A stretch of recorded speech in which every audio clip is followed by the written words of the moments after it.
அன்பார்ந்த தோழர்களே, என் உயிரின் உயிரான விடுதலை சிறுத்தைகளே,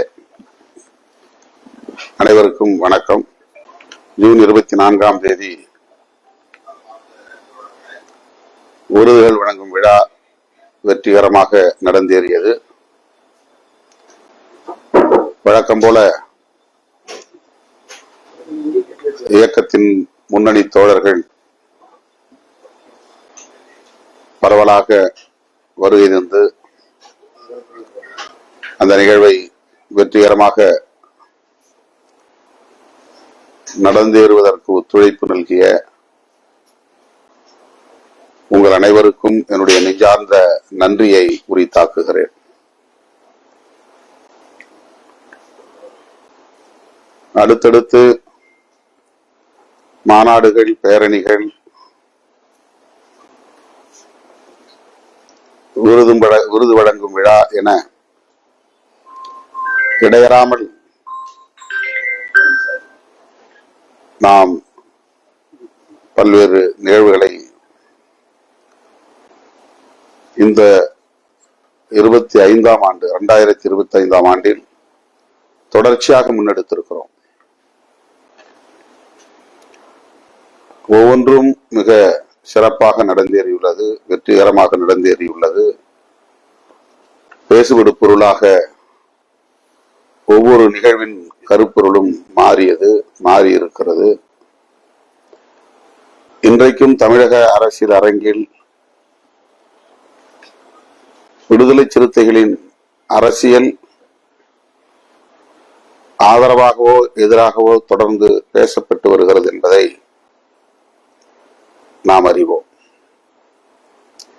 அந்த அளவுக்கு நாம் இந்த நிகழ்வுகளை எல்லாம் சிறப்பாக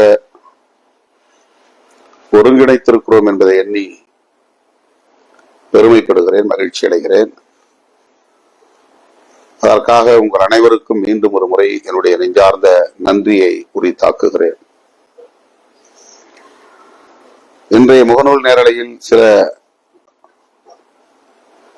நிகழ்வுகள் குறித்து உங்களோடு கருத்துக்களை பகிர்ந்து கொள்ள விரும்புகிறேன். ஆண்டுதோறும் நாம் ஜூன் 30ஆம் தேதி மதுரை மேலவளவு மண்ணிலே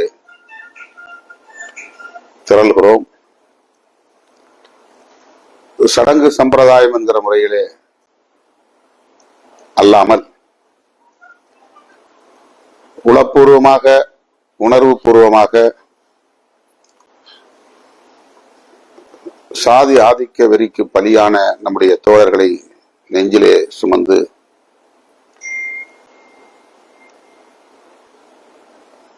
விளிம்பு நிலை மக்களை அமைப்பாக்குவதை ஒரு செயல் திட்டமாக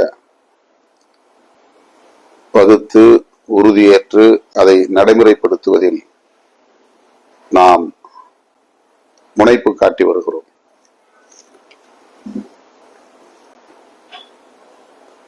மேலவளவு முருகேசன் உள்ளிட்ட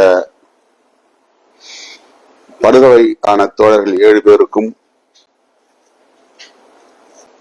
வீரவணக்கம் செலுத்துவதோடு அந்த குடும்பங்களை சார்ந்தவர்களுக்கு நாங்கள் உங்களோடு இருக்கிறோம் என்கிற நம்பிக்கையை அளிக்கக்கூடிய வகையில்தான் இந்த நிகழ்வுகளை நாம் ஒருங்கிணைக்கிறோம். முருகேசன் ரத்தம் சிந்திய மண்ணிலிருந்து ஒவ்வொரு ஆண்டும் நாம் ஏற்கிற உறுதிமொழி அமைப்பாவோம், அங்கீகாரம் பெறுவோம், அதிகாரம் வெல்வோம் என்னும் அடிப்படையில் தான்.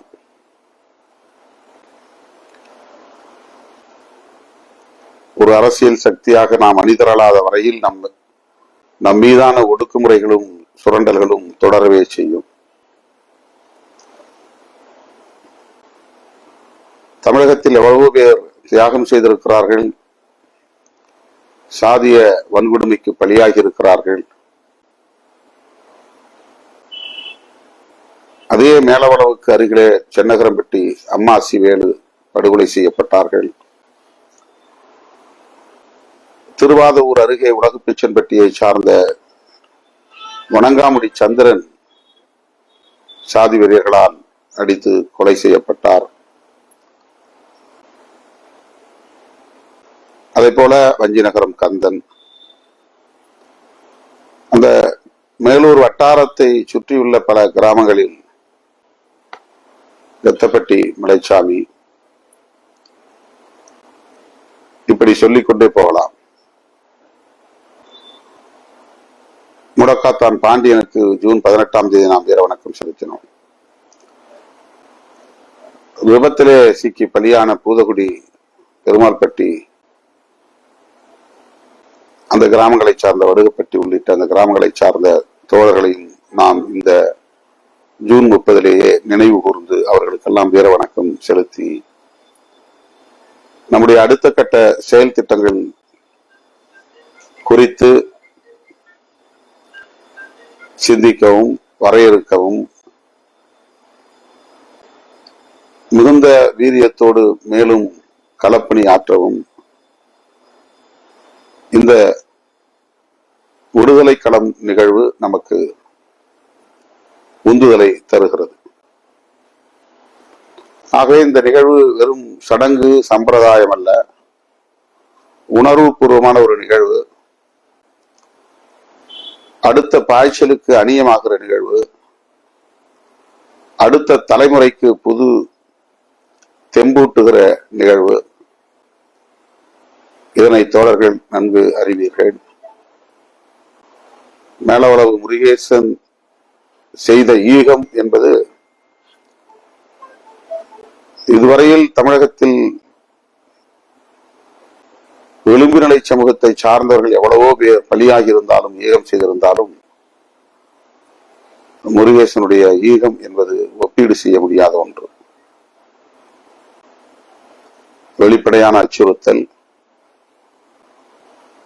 தலையே போனாலும் எம் மக்களுக்கான அரசியல் உரிமையை நிலைநாட்டுவேன் என்று உறுதி பூண்டு தமிழுக்கு தலை கொடுத்தான் குமணன் என்பதைப் போல அரசியல் உரிமைகளுக்கு தலை கொடுத்தான் மேலவளவு முருகேசன் என்கிற ஒரு மாபெரும் ஈகத்தை செய்த மாமனிதன் மேலவளவு முருகேசன். அந்த நாளில் நாம் அங்கே கூடுவதும், இந்த போராளிகளுக்கு வீர வணக்கம் செலுத்துவதும் நம்முடைய அரசியல் கடமைகளுள் ஒன்று, சமூக கடமைகளுள் ஒன்று. எனவே எனது அருமை தோழர்களே, என் உயிரின் உயிரான விடுதலை சிறுத்தைகளே, ஜூன் 30ஆம் தேதி காலை 10 மணி அளவில் மேலவளவில் சந்திப்போம். அந்த மாவீரர்களுக்கு நாம் வீர வணக்கம் செலுத்துவோம். உங்களிடம் நான் எதிர்பார்ப்பது கட்டுப்பாடு என்பதுதான். இது போன்ற வீர வணக்க நிகழ்வுகளுக்கு வரக்கூடிய தோழர்கள் யாரும் போதைப் பொருள்களுக்கு ஆளாகாதவர்களாக இருக்க வேண்டும். அப்படிப்பட்ட தோழர்களை அந்த நிகழ்வுகளுக்கு வரவிடாமல் தடுக்க வேண்டும். பொதுமக்களுக்கு இடையூறு இல்லாத வகையில் நாம் அந்த நினைவிடத்திற்கு சென்று அஞ்சலி செலுத்தி வீர வணக்கம் செலுத்தி பாதுகாப்பாக திரும்ப வேண்டும். விபத்து நேருவதற்கு இடம் கொடுத்து விடக்கூடாது. சாதி வெறியர்களுக்கு, மத வெறியர்களுக்கு வாய்ப்பை ஏற்படுத்தி தந்துவிடக்கூடாது. காவல்துறையின் பாதுகாப்புக்கு நாம் மேலும் ஒத்துழைக்க வேண்டும். அவர்களுக்கு ஒத்துழைப்பது மூலம் மக்களின் பாதுகாப்பை உறுதிப்படுத்த வேண்டும். எனவே இருசக்கர வண்டிகளில் வர வேண்டாம். வேன் போன்ற வண்டிகளில் பாதுகாப்பாக வர வேண்டும். வண்டிகளின் மேற்கூரைகளில் அமர வேண்டாம். உள்ளேயே அமர்ந்து வர வேண்டும். இது போன்ற நிகழ்வுகளுக்கு செல்லுகிற போது கூச்சல் எழுப்பக்கூடாது. பொதுமக்களின்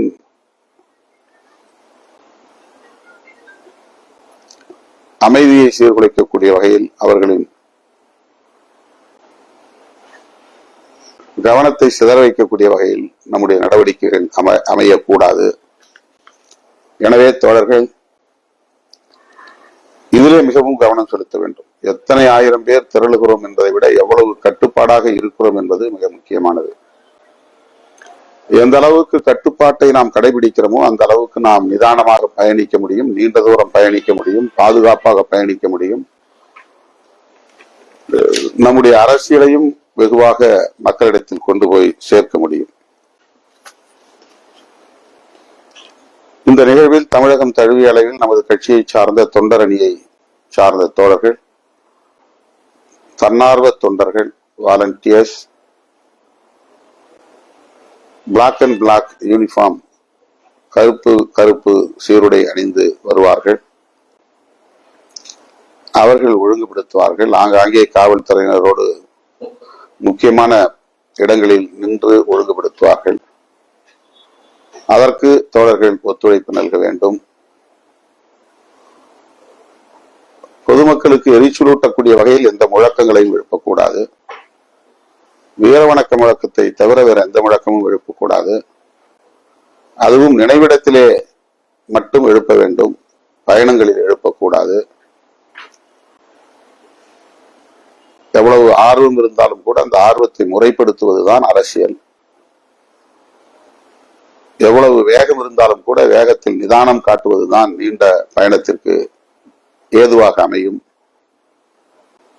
எனவே மதுரை மற்றும் மதுரையை சுற்றியுள்ள மாவட்டங்களில் இருந்து வரக்கூடிய முன்னணி தோழர்கள் இவற்றையெல்லாம் கவனத்திலே கொண்டு, கருத்திலே கொண்டு, தான் மட்டும் கட்டுப்பாடாக இருந்தால் போதாது, நம்மோடு வரக்கூடிய அனைவரும் கட்டுப்பாடாக இருக்க வேண்டும் என்கிற பொறுப்புணர்வோடு,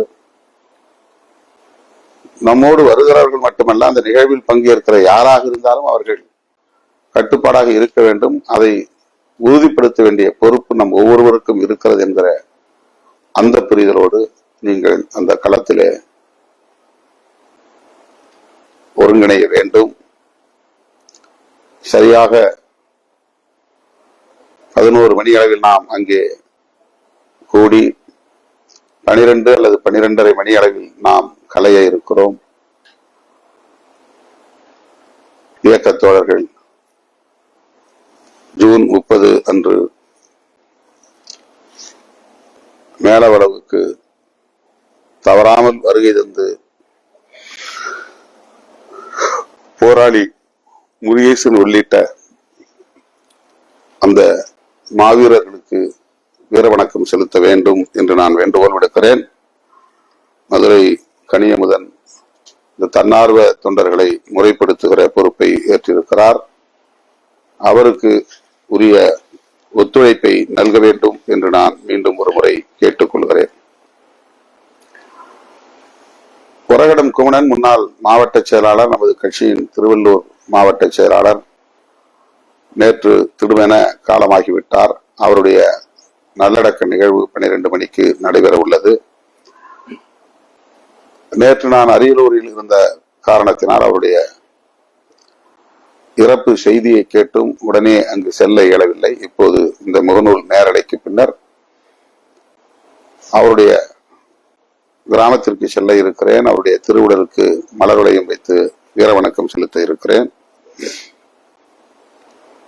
மறைந்த ஒரகடம் குமணன் அவர்களுக்கு செம்மாந்த வீர வணக்கத்தை செலுத்துகிறேன். அடுத்து முக்கியமான ஒரு தகவல், பூத் லெவல் ஏஜென்ட் வாக்குச்சாவடி முகவர்கள் நியமனம். ஒரு சட்டமன்ற தொகுதிக்கு ஒருவர் என்கிற முறையிலே நாம் நியமிக்க இருக்கிறோம். 234 சட்டமன்ற தொகுதிகளுக்கும் 234 வாக்குச்சாவடி நிலை முகவர்கள் நியமிக்கப்பட வேண்டும். இன்றைக்கோ நாளைக்கோ அந்த பட்டியலை நாம் தமிழக அரசுக்கு தேர்தல் நடத்தும் அலுவலருக்கு ஒப்படைக்க வேண்டும். இந்த நிலை முகவர்கள் 1 BLA 1, இவர்கள் BLA 2 என்கிற ஒவ்வொரு வாக்குச்சாவடிக்கும் வாக்குச்சாவடி முகவர்களை, போலிங் ஏஜென்ட்ஸ், வாக்குச்சாவடி முகவர்களை, அது போலிங் ஏஜென்ட்ஸ் எலெக்ஷன் நேரத்தில் போடுறது. இது வாக்காளர் பட்டியலை கண்காணிப்பது, அதை